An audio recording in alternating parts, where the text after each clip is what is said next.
นมปังง่ายๆนะคะสูตรเบสิกอุปกรณ์ไม่ครบมีนาจะบอกว่าขนมปังเนี่ยจริงๆแล้วใช้แค่น้ำอย่างเดียวก็ทำได้แล้วนี่เรื่องจริงนะนี่นะคะน้ำอุ่น1 ถ้วยตวงน้ำตาลทราย1 ช้อนโต๊ะนะคะใส่ไปเลยค่ะเพราะว่ามันจะทำให้ขนมปังเนี่ยขึ้นฟูตัวนี้ยีสต์ค่ะมีนาใช้เป็น instant dry yeast นะใครจะใช้เป็น active ก็ได้หรือว่าใครจะใช้เป็นยีสต์สดก็ได้ใส่ไป2 ช้อนชาค่ะเหมือนเดิมค่ะก็คนทุกอย่างให้เข้ากันโยเกิร์ตเนี่ยค่ะใครจะใช้เป็นกรีกโยเกิร์ตก็ได้ใส่ไปสัก1 ช้อนโต๊ะแบบนี้ถ้าใครเป็นแบบเหลวๆนะคะเป็นแบบเหลวๆก็ใส่ไป2 ช้อนโต๊ะได้ใครไม่มีไม่ต้องใส่นะบอกเลยเสร็จแล้วเราก็จะใส่แป้งสาลีอเนกประสงค์ค่ะหรือว่าแป้งขนมปังก็ได้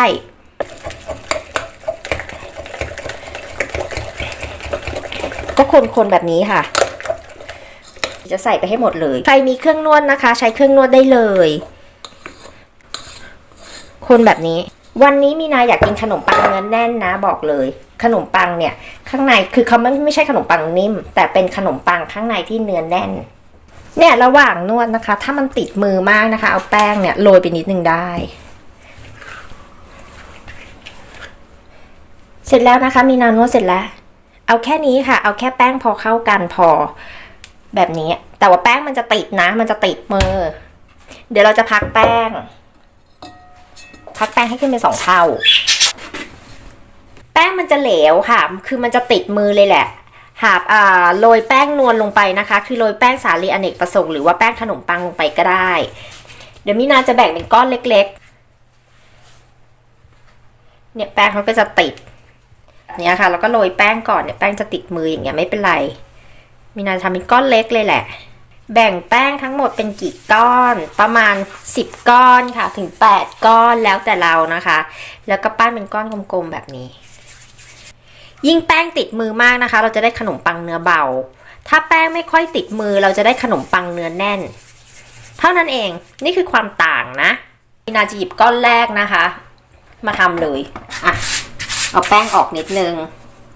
แล้วมินาจะกลับด้านเขาแบบนี้ค่ะกดเขา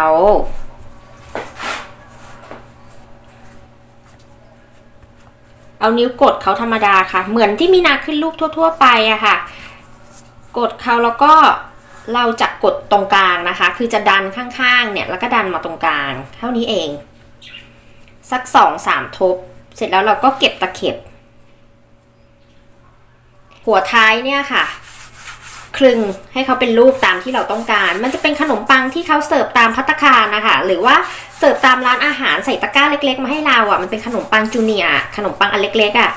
เนี่ยค่ะเดี๋ยวเราไปวางบนกระดาษไขนะคะหรือว่าถาดที่ทาไขมันอ่ะทาน้ำมันทาเนยอะไรก็ได้ประมาณ10 อันนะคะปกติเนี่ยมีนาจะคลุมผ้าไว้แบบนี้คลุมพลาสติกไว้ก็ได้พักแป้งให้เขาขึ้นเป็น2 เท่าก่อนประมาณ45 นาที60 นาทีหรือว่า1 ชั่วโมงครึ่งเลยนะคะแต่ว่าปกติแล้วจะทำแบบนี้นะซึ่งทุกคนควรจะทำถ้ามีเวลาแต่ว่าลูกชายบีนาตื่นแล้วค่ะบีนาจะต้องรีบทำกับข้าวแล้วเพราะฉะนั้นบีนาจะไม่พักแป้งบีนาจะอบเลยตอนนี้บีนาอุ่นเตาอบที่ไฟ200 องศานะคะ200 ถึง 220 องศาอยู่แล้วก็เดี๋ยวจะอบตัวนี้เลยโดยที่ไม่ผักแป้งอีกด้วยใบบิดโกนเนี่ยแหละค่ะ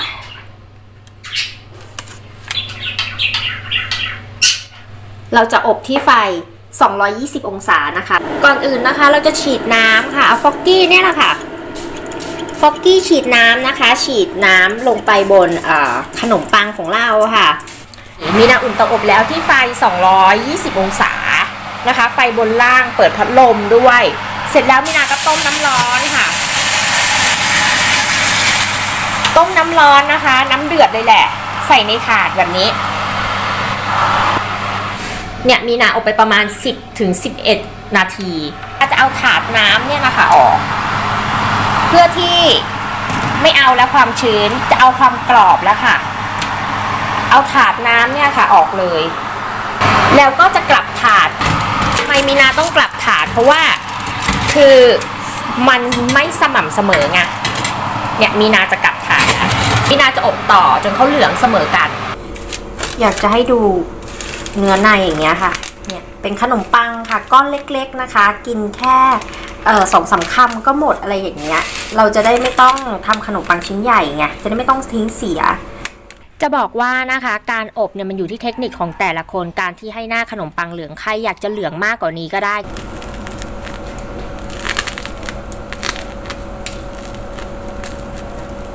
นี่มีความกรอบความนุ่มนะคะสามารถเก็บในตู้เย็นได้นะเก็บช่องฟรีซได้เป็นเดือนนะคะคือเนื้อที่อยากได้คือเนื้อแบบนี้เลยแหละ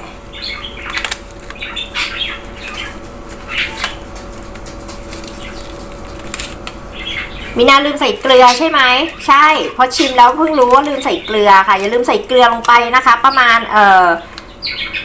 1 ช้อนชาครึ่งจะอร่อยมากเนี่ยเราก็ทาเนยค่ะทาเนยกระหน่ำเนยลงไปเพราะว่าเขายังร้อนๆอยู่ไงแล้วก็กระหน่ำน้ำผึ้งลงไปค่ะอร่อยนะคะใครจะกินเป็นอาหารคาวก็ได้อาหารเช้าก็ได้ผ่าเป็นแซนด์วิชกินคู่กับสลัดก็ได้อยากจะบอกว่าอยากให้ทุกคนนะลองขนมปังแบบนี้ดูแล้วจะติดใจมันอร่อยกว่าขนมปังนิ่มเยอะมากเลยนะคะขนมปังนิ่มที่เรากินกันมาตลอดชีวิตอ่ะอยากให้ลองอันนี้นะบอกเลยว่าติดใจกันทุกคนค่ะไปแล้วค่ะแล้วพบกันคลิปหน้าอย่าลืมกดไลค์กดแชร์แล้วกดติดตามให้ด้วยนะคะ